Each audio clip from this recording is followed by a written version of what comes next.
So based off of that thumbnail, I'm guessing there's already a lot of anger from my audience. If you're worried that I'm going to write up a defense of Mark Latham, I'm not. That being said, I'm going to ask you to suspend your judgment of him as we embark on what is truly a fascinating story. This was a guy who was tutored by Gough Whitlam, recruited Peter Garrett into the Labour Party to give them a more eco-friendly image, and as late as 2013, heavily criticised Labour for backing down on its attempt to combat climate change with the emissions trading scheme. Yet somehow this guy ended up as not only one of the faces of One Nation, but as the one who's currently more unhinged than Pauline Hanson. That is a truly unparalleled story arc in Australian politics. And so whatever you think of him, I'm asking you to park that aside until the end of the video as we look at the remarkable regression of Mark Latham. Now, before we begin, the simple explanation is that Latham's just a grifter and is someone who isn't actually ideological and will say whatever causes the outrage to maintain a profile. And to that, firstly, who am I to determine someone's motives? But secondly, I think his current antics are better explained from his bitter divorce from the Labour Party. And so we're going to begin the story just before Latham entered Parliament in 1994. Throughout the 80s, he was a research assistant for Gough Whitlam and actually helped him write his book. Now, it's hard to understate just how significant an impact this had on Latham, as Whitlam not only stood in for Latham's father at his wedding, but Latham went on to name his son Isaac Gough after his mentor. Latham was also an advisor to future New South Wales Premier Bob Carr and was actually the Mayor of Liverpool Council. But in 1994, Latham entered federal parliament. These were the last of the Keating years, and Latham actually took the seat of Werriwa from the retiring John Kerrin. Who had John Kerrin taken over from? Well, Gough Whitlam. So with all that context, it'd be hard for Latham not to view himself as destined to continue Whitlam's legacy. In 2002, Latham would end up being very frank about how he viewed politics. He believed in being the combative leader and not the diplomatic statesman. But just a few months into his time in office, Latham was actually diagnosed with testicular cancer and required immediate surgery. In 1996, Keating lost to John Howard and Kim Beazley promoted Latham to Shadow Education Minister, and it's worth noting that education has always remained one of Latham's key talking points at every point in his career. This seems to be an issue he's truly passionate about. Now, in 1998, Latham and Beazley badly fell out over the proposals that Beazley wanted to take to the 1998 election, and in fury, Latham resigned from cabinet. Remember this, I personally think that Kim Beazley was one of the biggest sore points for Latham in later years. So I'm going to skip ahead in the story all the way until 2003, where of course Howard was still the leader. After losing in 1998 and 2001, Labor had dumped Kim Beazley for Simon Crean. But by 2003, sharks were circling on Crean and both Beazley and Wayne Swan were eyeing off a spill motion. Latham, who remember was a factional enemy of Beazley's, was extremely angry with the way Crean was being treated and called Swan and his two other conspirators, Stephen Conroy and Stephen Smith, the Three Roosters. Although Crean staved off Beazley's first leadership challenge, by the end of the year, he knew he'd lost the numbers and resigned. This left a four-person race for the leadership. Of course, Beazley and Latham, but also Rudd and Gillard, though the latter pulled out very quickly. Remarkably, Latham defeated his old foe 47 votes to 45 and became the opposition leader. Now, I don't know about you, but something I always forget is just how short Latham's stint as opposition leader was. So he came in December of 2003 and had just 10 months to defeat Howard in the 2004 election. And what might be most remarkable was that Latham started off as really popular, and in the beginning it really looked like Labor could win. What's also worth mentioning is that Latham's agenda was seen as a very progressive one. He campaigned on getting Australia out of Iraq by Christmas. Now, in hindsight, this doesn't seem that radical, but no other party from the coalition nations was advocating this at this point. On top of that, Latham had earlier called Bush the most incompetent and dangerous president in living memory, and Bush himself called Latham's out by Christmas policy as disastrous. So that was Latham's signature policy, but there were a number of other important ones too, such as decreasing the funding to some non-government schools. Latham was targeting schools like Shaw, but Howard reframed it to sound like he was going after Little Dubbo Christian School. Latham also proposed tax cuts for those earning under $52,000 a year, a federal ban on plastic shopping bags, a ban on food and drink advertising for when kids like you were watching Cheese TV, and laws to prohibit vilifying people on the basis of either religion or sexual orientation. That being said, though Latham's policies were seen as more progressive, he still had a brash Trump aura around him. If you want examples, read through the Latham diaries.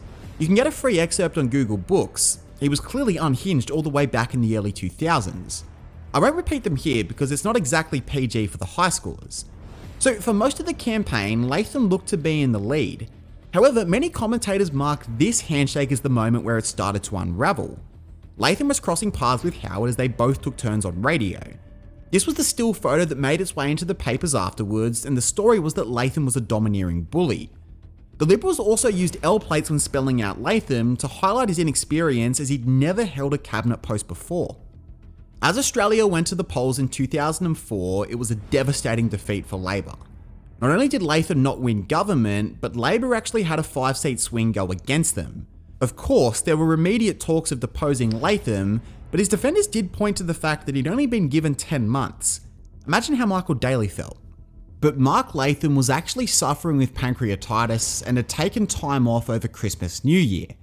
However, you might remember that Christmas '04 saw the Boxing Day tsunami as over 200,000 people were killed across 14 countries in the Indian Ocean. Howard immediately gave a statement and pledged $1 billion in aid to Indonesia. Latham was awfully quiet. In the end, the acting opposition leader Chris Evans released a statement on Latham's behalf. This obviously drew much criticism, and with his ill health and reputation in tatters, Latham resigned from the parliament entirely. Now, it would take 13 years for Latham to join One Nation. So, what happened in between? Well, actually, I think Latham's anger towards Labor is mostly explainable from his time in office, and we're going to look at 3 people he grew to hate. The first was Kevin Rudd. Now, Rudd stood with Kim Beazley against Latham in the 2003 leadership ballot. But according to Latham, the thing he hated about Rudd was his propensity to leak to the media, and he later called him a serial leaker. Latham was a big believer in putting your name to anything public, and later even called him a sociopath. When Rudd was Labor leader going into 2007, Latham said that nothing would be progressive under his leadership. The second person that Latham hated was Kim Beazley himself. Not only had they fallen out over education policy in 1998, but they also had a bitter contest for leadership. Latham accused Beazley's associate, Robert Ray, of spreading false rumours of Latham cheating on his first wife. But perhaps the most strongly felt bitterness came after the death of MP Greg Wilton. Wilton's marriage had broken down and he went through a major depressive episode. According to Latham, Beazley had told Wilton he then wouldn't be up for pre-selection and offered no support to Wilton. He later took his own life. Now, to be really clear, of course I'm putting no blame on Beazley. It is worth noting though that Wilton's sister has said that Latham was the only Labor member who supported the family after the death, and so the chances of this event genuinely creating bitterness towards the party is quite high. The final stab in the back for Latham came from his very mentor, Gough Whitlam. After he stepped down, it had emerged that Whitlam had reached out to other MPs saying Latham needed to go. This effectively ended the relationship. Imagine losing the trust of the very person you named your son after. That's certainly enough to make someone cut all ties. So in the immediate years after his resignation, Latham was actually pretty quiet.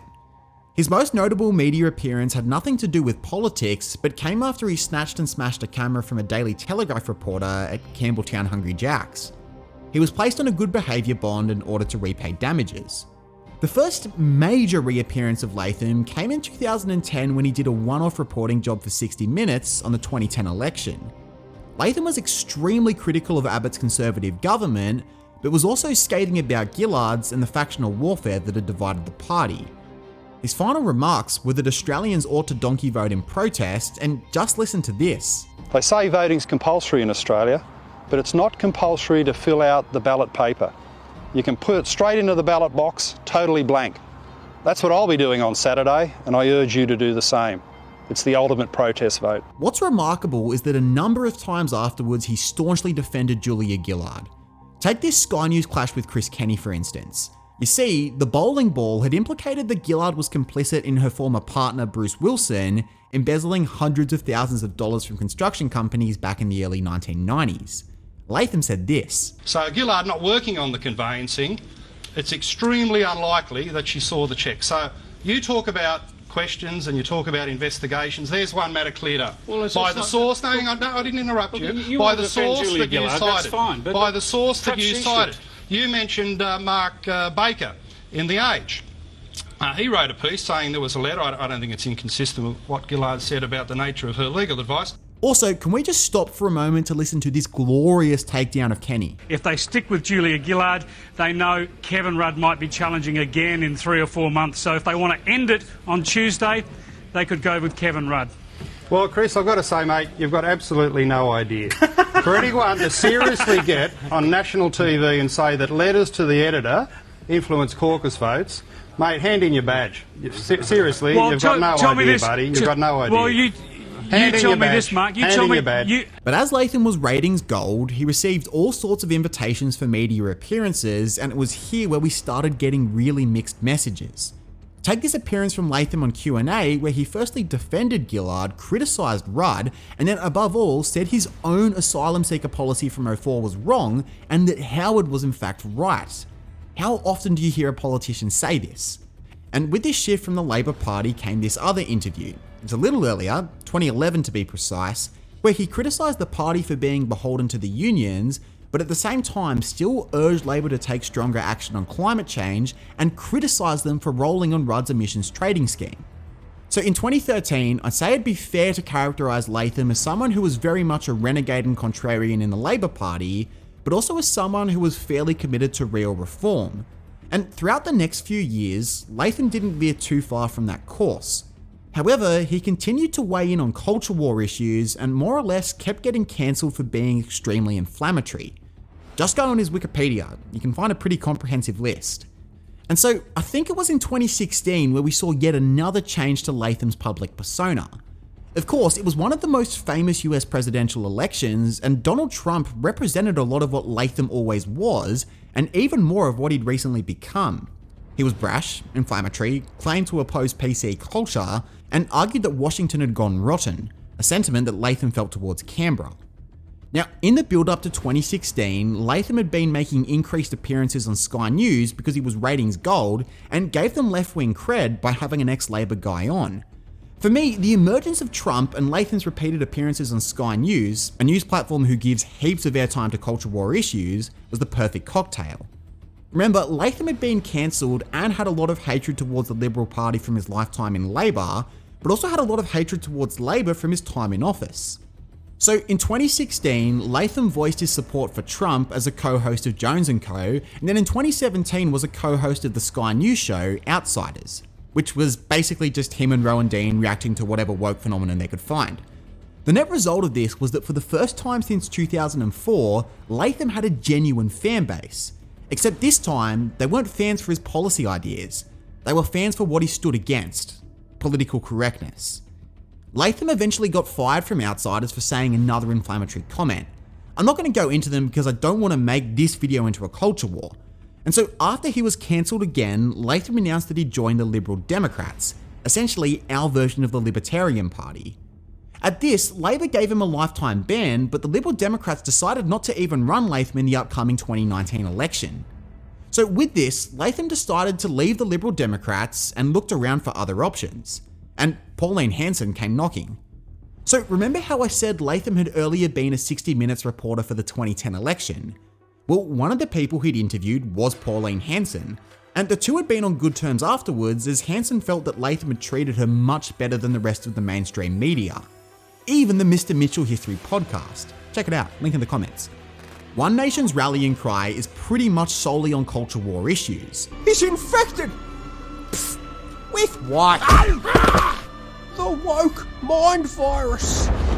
And so who better to run in the New South Wales Senate, Legislative Council for all those annoying commenters, than a high-profile culture warrior who had even been cancelled by Sky News. And Latham's campaign for the 2019 election was unsurprisingly entirely on culture wars. mainly restricting immigration, banning the burqa, and giving DNA tests for Indigenous welfare recipients. His maiden speech to Parliament was a critique of leftist elites, keeping the values of Western civilization, and stressing the right to free speech. He's since served as a senator, and no, I'm not going to talk about his recent tweets because that's actually unresolved and before the court right now.